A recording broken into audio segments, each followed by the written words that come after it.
Hello dear learners, welcome back to my channel. पिछली video में हमने ग्रामर क्या होती है ये समझा था, तो आज हम इंग्लिश ग्रामर की सबसे पहली और सबसे इम्पॉर्टेंट टॉपिक पढ़ने वाले हैं। हम पढ़ने वाले हैं पार्ट्स ऑफ स्पीच। तो अगर आप इंग्लिश ग्रामर ज़ीरो से सीख रहे हो तो इस वीडियो को ध्यान से लास्ट तक ज़रूर देखिए। तो पार्ट्स ऑफ स्पीच क्या होती है? तो इंग्लिश में जितने भी वर्ड्स होते हैं उन सब का एक एक काम होता है, और वर्ड्स के काम के अकॉर्डिंग जो कैटेगरीज होती है उन्हीं को पार्ट्स ऑफ स्पीच कहते हैं। जैसे सिंपल लैंग्वेज में हम बोले तो एक मकान है, उसको बनाने के लिए बहुत सारी चीज़ें चाहिए होती है। जैसे उसके लिए चाहिए पत्थर, ईंट, सीमेंट, सरिया, कंक्रीट। तो बहुत सारी चीज़ें चाहिए होती है एक मकान बनने के लिए। तो इस मकान को बनाने के लिए इन सभी चीज़ों का अलग अलग काम होता है। तो ऐसे ही एक सेंटेंस बनने के लिए जो अलग अलग वर्ड्स आते हैं तो उन्हीं को बोला जाता है पार्ट्स ऑफ स्पीच। एक सिंपल एग्जांपल देखिए, Ram is a good boy. जैसे हमने बोला Ram is a good boy, तो राम किसी का नाम है। इज़ इसका काम बता रहा है गुड, तो गुड वर्ड इसकी क्वालिटी बता रहा है। और बॉय हमें ये बता रहा है कि ये एक पर्सन है, एक आदमी है, मैन है, मेल है। तो हर वर्ड का अलग अलग काम है, इसी काम के बेस पे पार्ट्स ऑफ स्पीच बनती है। तो अब ये क्वेश्चन है कि इंग्लिश में टोटल कितनी पार्ट्स ऑफ स्पीच होती है? तो इंग्लिश ग्रामर में 8 मेन पार्ट्स ऑफ स्पीच होती है। Noun, pronoun, verb, adjective, adverb, preposition, conjunction, interjection. तो डरने की ज़रूरत नहीं है, हम इन चीज़ों को एक एक करके अलग अलग वीडियो में समझेंगे। हम धीरे धीरे से स्टार्ट करेंगे, इतना कुछ लोड लेने की ज़रूरत है नहीं। तो सबसे पहले हम देखते हैं नाउन।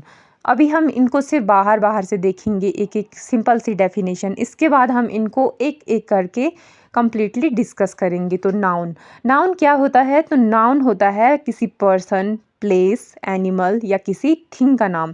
तो सिंपल लैंग्वेज में बोले तो noun is the naming word. तो जैसे एग्जांपल्स हैं राम, तो राम एक पर्सन का नाम है। जैसे दिल्ली, तो Delhi is a place name.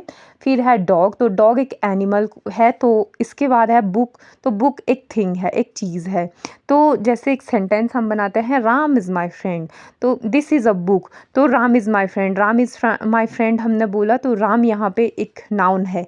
अगर हमें पता होगा तो हम इसको पहचान लेंगे। दिस इज़ अ बुक, तो बुक यहाँ पे एक थिंग है, तो book is a noun. Second parts of speech आता है प्रोनाउन, जिसको कि हिंदी में बोला जाता है सर्वनाम। तो प्रोनाउन जो नाउन की जगह पे आने वाले वर्ड होते हैं इन्हीं को बोला जाता है प्रोनाउन।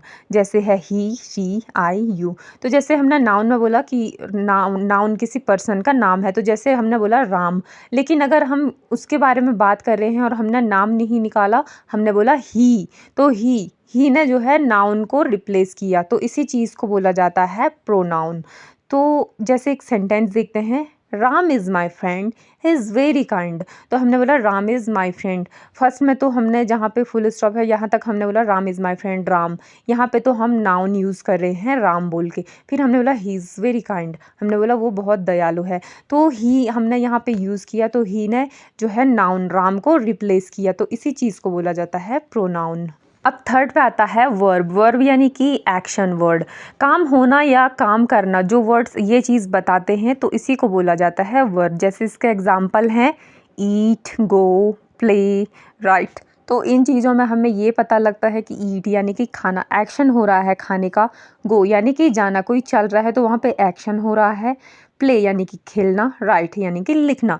तो इनमें एक्शन हो रहा है, तो इन्हीं एक्शन वर्ड्स को बोला जाता है वर्ब। जैसे एक सेंटेंस है, आई ईट फूड, मैं खाना खाता हूँ।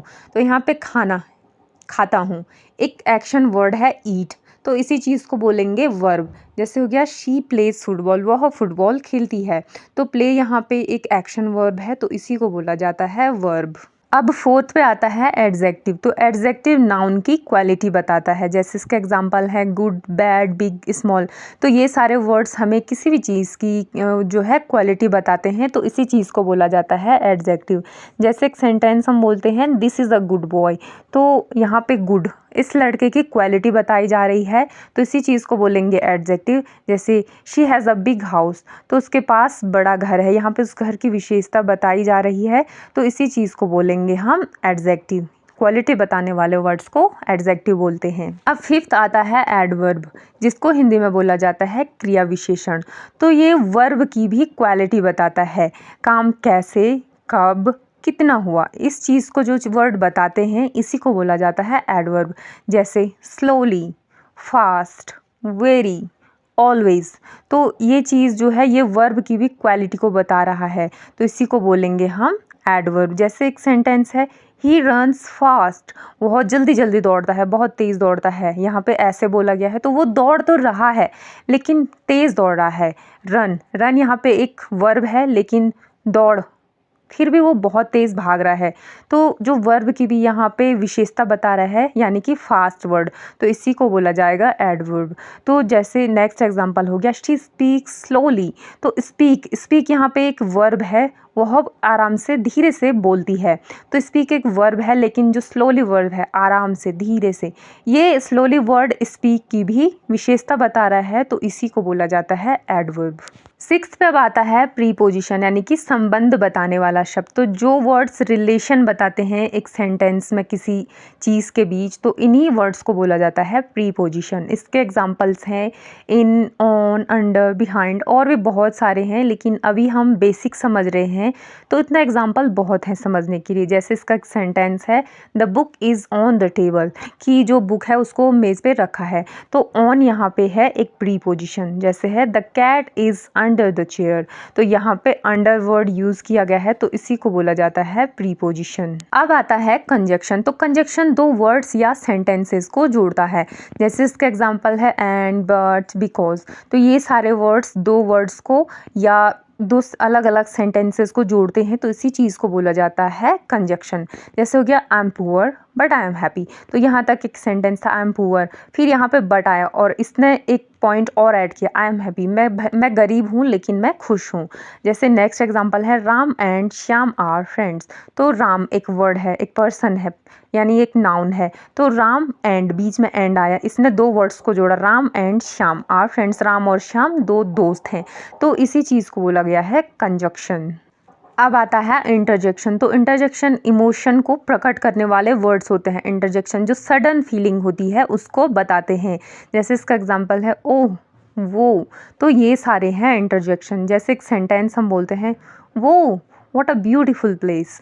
ये तो यहाँ पे वो यूज़ किया है, एक इमोशन, एक सडन फीलिंग। जैसे हमने कोई व्यू देखा, हमने बोला वो व्हाट अ ब्यूटीफुल प्लेस, हमें कोई जगह अच्छी लगी, सडनली हमने उसको देखा तो हमने वो, हमारे मुंह से जो वो वर्ड निकला, तो इसी को बोला जाता है इंटरजेक्शन। जैसे नेक्स्ट एग्जांपल इसका है ओह आई फॉरगॉट माई बुक। तो हमने यहाँ पे एक फीलिंग व्यक्त की, आई फॉरगॉट माई बुक। इसको बोलने से पहले हमने ओ बोला, तो इसी चीज़ को बोला जाता है इंटरजेक्शन। हमने देखा पार्ट्स ऑफ स्पीच का बेसिक इंट्रो। तो सेंटेंस बोलने से पहले ग्रामर याद नहीं आती है, लेकिन अगर हम प्रैक्टिस करते हैं तो प्रैक्टिस से ग्रामर ऑटोमेटिक हो जाती है। अगर हम ग्रामर की प्रैक्टिस करेंगे, हर दिन हम इसको अपने डेली यूज़ में लाएंगे, तो हमें खुद ही एक स्ट्रक्चर हमारे माइंड में फिट हो जाता है। और हमें जो एक सेंटेंस का स्ट्रक्चर होता है कि कौन सा वर्ड आगे बोलना है, कौन सा पीछे बोलना है, कहाँ पे कौन सी चीज़ यूज़ करनी है, हमें ये चीज़ें खुद ही आ जाती है। तो अगर आपको पार्ट्स ऑफ स्पीच समझ में आई हो तो इस वीडियो को लाइक ज़रूर करना और चैनल को सब्सक्राइब करना। नेक्स्ट वीडियो में हम नाउन को डिटेल में पढ़ेंगे। आज तो हमने बस पार्ट्स ऑफ स्पीच का बेसिक इंट्रो देखा, लेकिन अब हम नेक्स्ट वीडियोज़ में एक एक करके इनको डिस्कस करेंगे। नेक्स्ट वीडियो में हम नाउन का टाइप्स, एग्जाम्पल्स और डेली यूज सेंटेंस के साथ इसको सीखेंगे।